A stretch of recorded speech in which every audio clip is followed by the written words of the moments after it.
सप्त सागरों को पार करते हुए सैकड़ों मील दूर चले जाएंगे, आसमानों की ऊंचाई में उड़ते चले जाएंगे, समुद्र की लहरों पर होते हुए जाएंगे या फिर पाताल लोक में भी चले जाएंगे।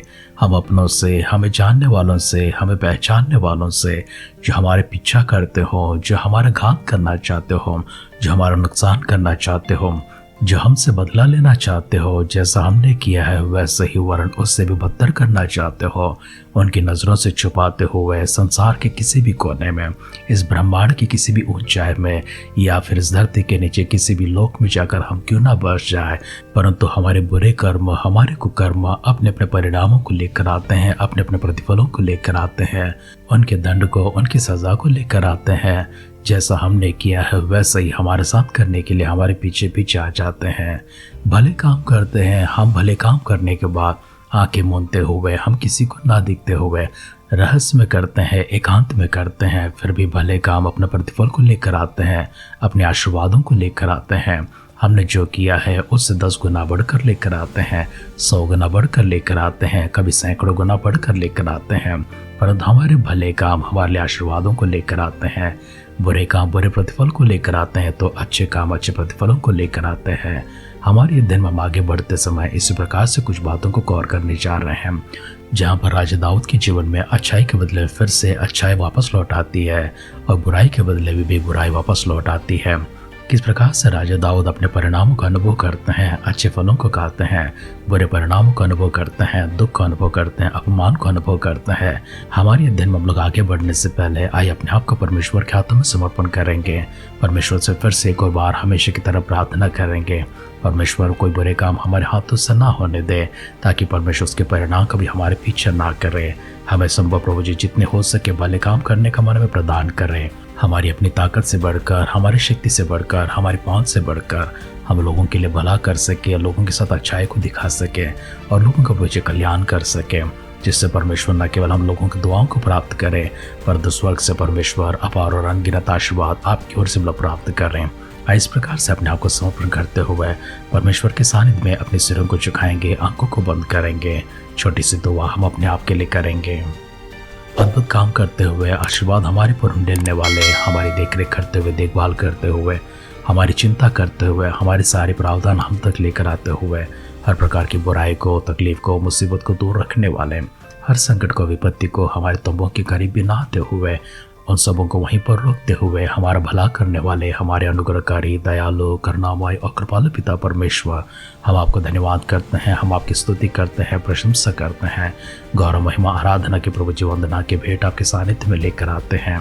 देवा सुंदर सा समय के लिए आपको धन्यवाद करते हैं। हमारे जीवन में परमेश्वर ऐसी कोई गलती, ऐसी कोई प्रभु जी अपराध ना हो जिस कारण से प्रभु जी सुने वचनों के आधार पर परमेश्वर हमारे को ऐसे दंड हम पर ना आए।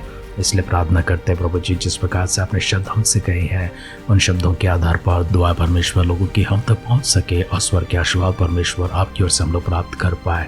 ऐसे एक जीवन परमेश्वर हम सबको प्रदान करने के लिए फिर से एक बार आपसे नम्र प्रार्थना करते हैं। हमारे सारे परिजनों को आपके पवित्र हाथों में लेकर आते हैं, एक एक जन को छूने के लिए, अपनी सामर्थ से भरने के लिए, अपनी शक्ति से भरने के लिए, अपनी अगुवाई भरी हाथ प्रभु जी उनके ऊपर रखने के लिए दुआ करते हैं। आत्मा का अभिषेक में प्रभु जी ने चलाते रहिए, आशीष में प्रभु जी उनके ऊपर रखने के लिए प्रार्थना करते हैं। शारीरिक रूप से, मानसिक रूप से, पारिवारिक रूप से, सामाजिक रूप से, आर्थिक रूप से, आध्यात्मिक रूप से हर प्रकार से प्रभु जी उन्नति को लेकर जाए। प्रभु जी सारे बंधनों को तोड़ते प्रभु जी उन्हें स्वतंत्र करने के लिए दुआ करते हैं। पिता परमेश्वर आप हमारे संग हमसे बातें करने के लिए सिद्ध हैं। आत्मा का अभिषेक में चलाते रहिए, हमसे बातें करते रहिए। सारी महिमा, गौरव, आदर, सम्मान आप प्राप्त कीजिए। हमारी प्रार्थना को परमेश्वर आपने सुनकर दिए उत्तर के लिए धन्यवाद करते हुए हमारे उद्धारकर्ता हमारे प्रभु यीशु मसीह के नाम से इस प्रार्थना को मांगते हैं। सुन और कबूल कर पिता। आमेन, आमेन, आमेन। आध्यात्मिक जीवन की दैनिक खुराक सुन रहे हमारे सारे प्रिय श्रोताओं को, परमेश्वर के प्रिय भक्त गणों को प्रभु यीशु मसीह के नाम में प्यार भरा जय मसीह की सुप्रभातम और शुभोदय कहते हुए हम सबका मनपसंद ध्यान केंद्र आध्यात्मिक जीवन की दैनिक खुराक में और इस नए दिन में आप सबका स्वागत करते हैं। हमारी दशमल का दूसरा ग्रंथ 16 अध्याय में चल रही है। उसका पहला वचन से पढ़ते हुए हमारे ध्यान को आगे बढ़ाएंगे। दाऊद छोटी पर से थोड़ी दूर तक गया था कि मफीबशत का कर्मचारी सिबा एक जोड़े जीन बांधे हुए गधों पर 200 रोटी, किशमिश की 100 टिकिया, धूपकाल की फल की 100 टिकिया और कुपी बर्दाक मधु लादे हुए उससे आ मिला।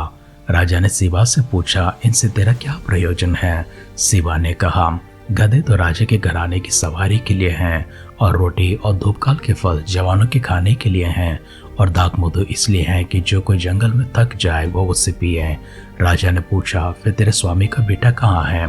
सीबा ने राजा से कहा, वो तो यह कहकर यरूशलेम में रह गया कि अब इसराइल का घराना मुझे मेरे पिता का राज फेर देगा। राजा ने सीबा से कहा, जो कुछ मफीबोशेत का था वो तुझे मिल गया। सीबा ने कहा, प्रणाम।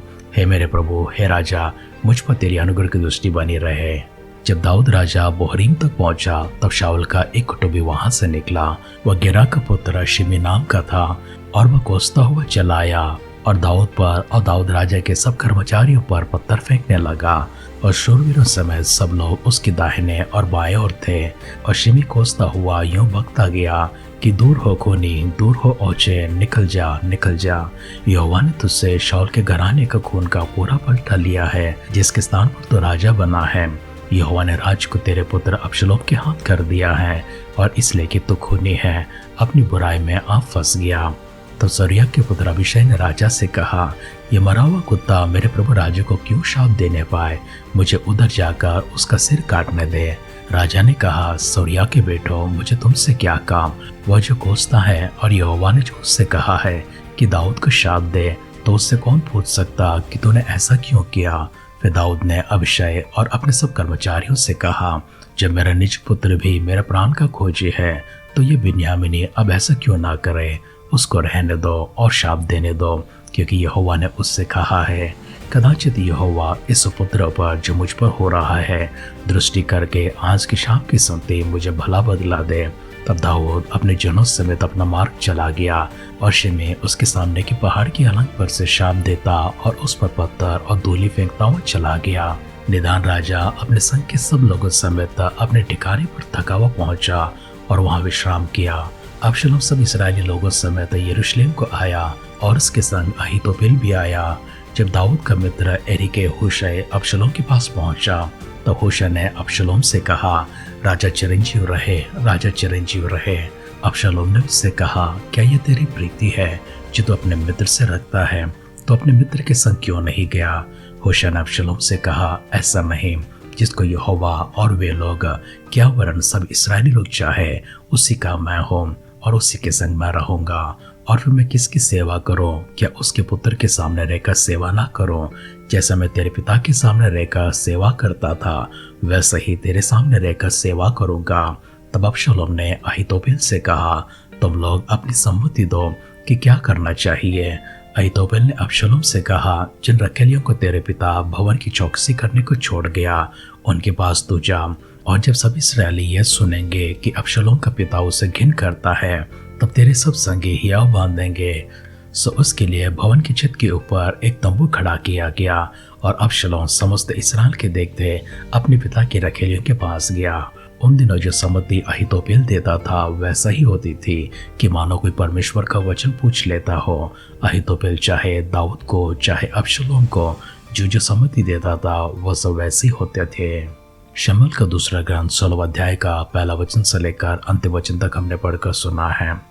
इसका पहला भाग में हम लोग इस प्रकार से देखते हैं, दाऊद ने शाऊल के पुत्र योनातान से इस प्रकार से प्रतिज्ञा किया और वाचा बांधा था कि वह योनातान के सारे घराने का रखवाली करेगा और सबका देखभाल किया करेगा, और अपने वचन के अनुसार उसे यरूशलेम में बुलाता है और उसे अपने सामने रखता है, और वह हमेशा राजा के साथ में उसके मेज पर भोजन किया करता था, और जो कुछ उसके हिस्से का था वो सब भूमि उसके हाथ में दे दिया था।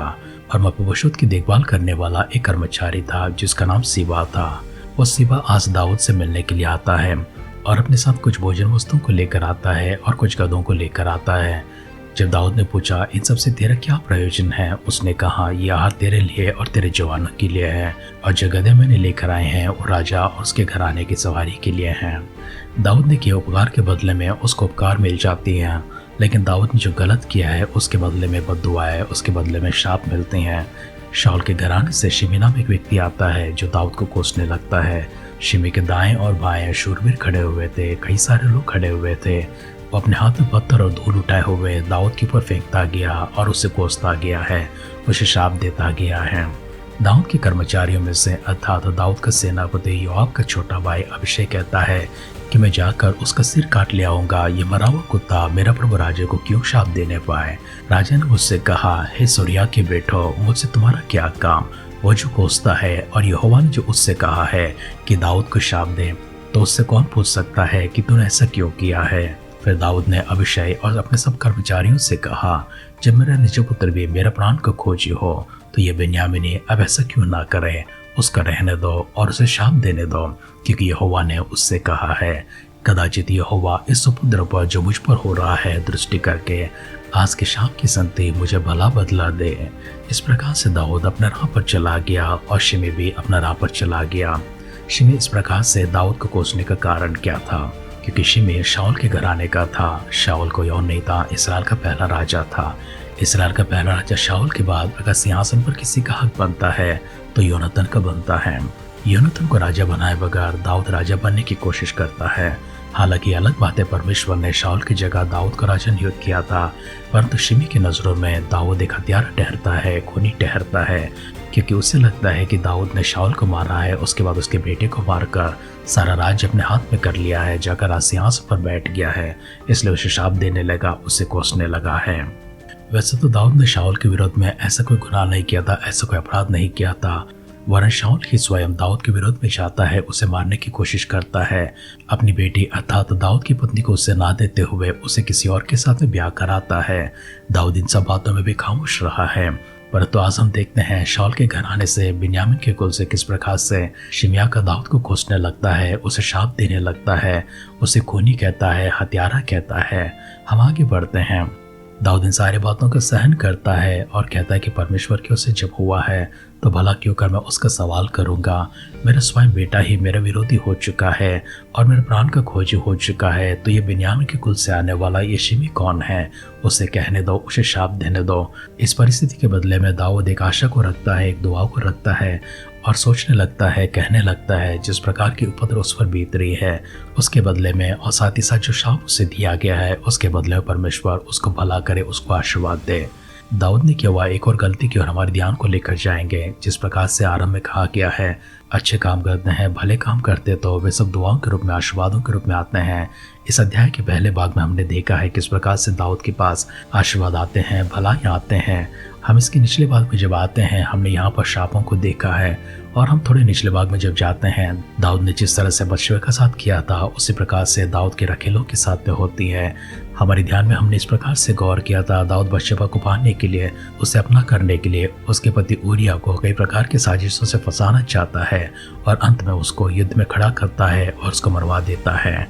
इसके परिणाम स्वरूप परमेश्वर ने भविष्यद्वक्ता नातान को दाऊद के पास भेजा था और उससे कहा था, तूने तो रहस्य में किया है, परंतु तेरे पत्नियों के साथ में जो कुछ भी होने वाला है वो दिन दोपहरी में होने वाला है, खुलेआम होने वाला है। आगे जो घटनाएं घटने वाली है उन सबों को परमेश्वर ने पहले ही बताया था और वह सब संभव हो जाते हैं। बतशेबा के साथ हुआ इस कुकर्म का बदले में एक परिणाम और हम लोग देखने जा रहे हैं, और ये परिणाम होता है दाऊद का सबसे बड़ा सलाहकार होता है, उसका कर्मचारी होता है जिसका नाम अहीतोपेल है। अहीतोपेल दाऊद के लिए एक ऐसा व्यक्ति है जिसे मानो दाऊद इस प्रकार से मानता है कि परमेश्वर की ओर से मिला हुआ वचन है, इसलिए अहीतोपेल ने अगर हाँ कहा तो हाँ होता है, ना कहा तो ना होता है। आज वही अहीतोपेल दाऊद को छोड़कर उसका बेटा अबशलोम के पक्ष में जाता है और बगावत करने लगता है। कल के हमारे दिन में हमने इस प्रकार से देखा है, हूशा नाम का एक व्यक्ति राजा के पास आता है, उसके साथ जाना चाहता है, परंतु दाऊद ने उससे कहा, तो मेरे साथ आकर मुझे बोझ बढ़ा देगा, वरन तू इस तरह से कर, तो अबशलोम के पास चला जा और उससे कहना, जिस तरह मैं तेरे पिता के संग रहा था उसी तरह से मैं तेरी सेवा करने के लिए तेरे पास आया हूँ। और वो जाकर अबशलोम के साथ सम्मति करता है, उसके पास रह जाता है। दाऊद ने अभिषेक को अबशलोम के पास एक जासूस की तरह भेजा है ताकि वहां पर जो कुछ भी होता हो उसकी सारी खबर दाऊद तक पहुंच जाए। और उसी समय दाऊद ने परमेश्वर से प्रार्थना किया था अहीतोपेल की कोई भी काम सफल ना हो। दाऊद ने ऐसा क्यों कहा था कि अहीतोपेल का कोई भी काम सफल ना हो, इसके पीछे का रहस्य क्या है, राज क्या है।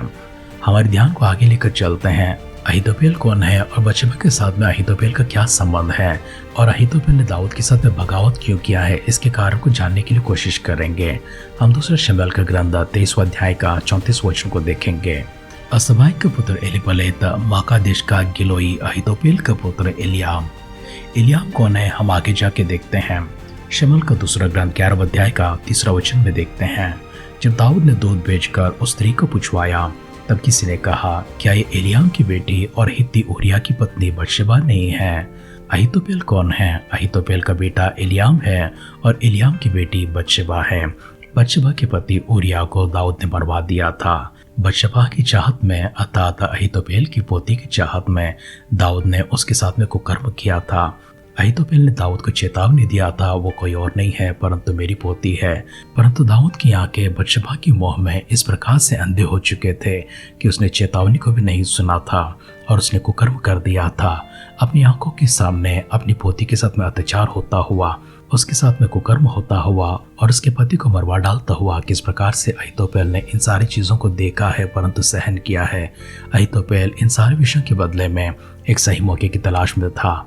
इसलिए अहीतोपेल ने अबशलोम को सलाह दिया है कि तेरे पिता ने अपने रखेलों को जब उनकी रखवाली करने के लिए छोड़ा है तो उनके पास जा, और जब ते काम करेगा और तेरे पिता को मालूम पड़ेगा कि वह तुझसे घिन करता है तो सब इस्राएली तेरे पक्ष हो जाएंगे। अहीतोपेल की सलाह को मानकर अबशलोम ये काम करने के लिए छत के ऊपर जाता है। वहां पर एक तंबू खड़ा किया गया है और अबशलोम समस्त इस्राएल के देखते अपने पिता के रखेलों के पास गया था। दाऊद ने किया हुआ अच्छाई के बदले में प्रतिफल उसको अच्छाई के रूप में मिला है, बुराई के बदले में प्रतिफल बुराई के रूप में भी मिला है। अहीतोपेल के स्वयं जीवन में अर्थात उसकी पोती के साथ में जो घटना घटी है उसके बदले में उसने जिस प्रकार से बदले की भावना अपने मन में रखा है, सही मौके के लिए इंतजार किया है, और जिस तरह से नातान ने कहा था तूने तो रहस्य में किया है परंतु तेरी पत्नियों के साथ में दिन दोपहर किया जाएगा, उसी वचन के अनुसार अबशलोम जाता है, दाऊद के रखेलों के साथ में छत के ऊपर कुकर्म करता है। और ये काम तब करता है जब सब इस्राएली देखने लगते हैं। वचन सुनने प्रियजन, और फिर से एक बार परमेश्वर हम सबसे आग्रह करते हैं, यदि हमने कोई गुनाह किया है, अपराध किया है, आज ही वो मौका है, अभी वो समय है कि परमेश्वर के पास जाएं, उनसे क्षमा मांगे। हमने किसी मनुष्य के विरुद्ध में पाप किया है तो मनुष्यों के पास जाएंगे, उनसे क्षमा मांगेंगे। हम चाहे किसी के विरुद्ध में पाप क्यों ना किए हों, उन सबों के पास जाकर सम्मति करेंगे, क्षमा मांगेंगे। ऐसे करने से वो सारे परिणाम वहीं पर रुक जाते हैं। अगर ऐसा ना हो तो परिणाम सब हमारे पीछे पीछे आते रहेंगे। हम भले जगह बदल के जाएंगे, हम भले देश छोड़कर चले जाएंगे, हम भले दुनिया छोड़कर चले जाएंगे। हमारी मृत्यु के बाद भी ये सारे गुनाह, ये सारे अपराध, ये सारे पाप हमारे ऊपर दोष लगाने लगेंगे, हमारे ऊपर आरोप लगाने लगेंगे। हम उनसे ना तो यहाँ बच पाएंगे ना वहाँ बच पाएंगे। बचने का केवल एकमात्र मार्ग है, परमेश्वर के पास जाएंगे, मनुष्यों के पास जाएंगे, क्षमा को मांगेंगे। आज छोटी प्रार्थना करते हैं। पिता परमेश्वर, एक और बार इन वचनों के लिए आपका धन्यवाद करते हैं। हमारे जीवनों को परमेश्वर आप जांचिए, परखिए। हमारे भीतर कोई गुनाह, अपराध प्रभु जी आपको नजर आती हो, उन सबों को दूर करने के लिए प्रार्थना करते हैं। हमें से कभी परमेश्वर कभी आपके वचनों के विरोध में ना जा सके, आपकी व्यवस्था के विरोध में ना जा सके, आपकी प्रभु जी सिद्धांतों के विरोध में ना जा सके। इसलिए प्रभु जी नैतिक जीवन में परमेश्वर हम सुलझते खड़े हो सके। हर प्रकार की गुनाह से, अपराध से, पाप से प्रभु जी हमें दूर रखने के लिए प्रार्थना करते हैं। प्रभु यीशु मसीह के बादलों के आगमन का विलंब होती है कल सुबह मिलते समय प्रभु जी, हम प्रभु जी शांत मन के साथ में क्षमा को प्राप्त किया हुआ, शांति को प्राप्त किया हुआ, परमेश्वर आपके प्रभु जी आनंद को प्राप्त किया हुआ एक खुले मन के साथ में आपके सानिध्य माने का सौभाग्य प्रदान कर रहे हैं। अगर हमारे मिलने से पहले प्रभु यीशु मसीह के बादलों की आगमन संभव होती है तो स्वर्ग लोक में शामिल करने के लिए दुआ करते हैं। पिता, आपने हमारी प्रार्थना को सुनकर हमें दिए उत्तर के लिए धन्यवाद करते हुए हमारे उद्धारकर्ता हमारे प्रभु यीशु मसीह के नाम से इस प्रार्थना को मांगते हैं। सुन और कबूल कर पिता, आमेन, आमेन, आमेन। हर रोज परमेश्वर अपने वचन को हमारे पास लेकर आते हैं। हर रोज परमेश्वर अपनी आत्मा को हम पर उंडेलते हैं। हर रोज परमेश्वर एक बुलाहट हमको देते हैं, एक पुकार हमको देते हैं। इसका एकमात्र कारण यह है कि परमेश्वर हमसे प्रेम करते हैं। परमेश्वर चाहते हैं कि हम सीधे राह पर खड़े हो, उनके सन्मार्गों पर चलते रहें, जिस स्वर्ग की ओर हमारे कदमों को बढ़ाते रहें। इस पुकार को जब आप सुनते हो, अपने मनों को बदले, परमेश्वर की ओर अपने मनों को फेरें, जिसके परिणाम स्वरूप एक आशीषमान जीवन यहाँ पर और स्वर्ग में अनंत जीवन आप प्राप्त करें। हमारे से दुआ और कामना के साथ आज के ध्यान की पर समाप्त करते हैं। आप सुनते रहिए, सुनाते रहिए आध्यात्मिक जीवन की दैनिक खुराक। कल फिर मिलेंगे। अपना ख्याल रखिए, अपनों का ख्याल रखिए, दूसरों का भी ख्याल रखिए। God bless you.